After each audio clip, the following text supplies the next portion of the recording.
এই যে নতুন পুরাতন ভেঙে আবার নতুন করে বিল্ডিং করছে, যার কারণে অনেক দ্বিধাদ্বন্দ্বের ভিতরে আমাদেরকে পড়তে হচ্ছে। তো গতদিন আমরা পানির লাইনের যেখানে যা খুঁটিনাটি কাজ আছে সব কমপ্লিট করে দিয়েছিলাম, এবং আজকে ইলেকট্রিকের যা কাজ আছে সব করব। তো এদিকে দেখতে পাচ্ছেন ওইদিকে এক সাইড কিন্তু full complete, tiles, electric line, পানির লাইন সব কমপ্লিট।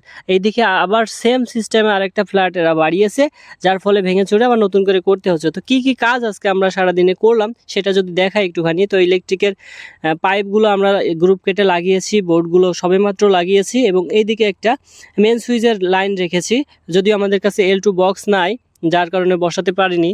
তো সামনে একটা বোর্ড দিয়েছি, এবং এদিকে একটা ফ্রিজের বোর্ড আছে, কারণ এটা ভবিষ্যতে দোকানও হতে পারে, সেই হিসাবে আমরা সিস্টেম করে রেখেছি। আর এইদিকে ইলেকট্রিকের পাইপগুলো দিয়ে কিন্তু এই যে আমরা গেটের সামনে, একদম বাসার সামনে একটা কলিং বেলের লাইন অবশ্যই এখন বাধ্যতামূলক, গ্রামের বাসা হলেও দিতে হয়। আর এইদিকে হচ্ছে যে ডাইনিংয়ের বোর্ডগুলো আমরা বসিয়েছি সুন্দরভাবে। পুরাতন বাড়ি ভেঙে চুরে আবার নতুন করে ছাদ দিয়েছে এরা। এই যে বাসার মালিক ইনি গৃহস্থ, তো ওনার বাসাটা সুন্দর করে সাজিয়ে দিলাম।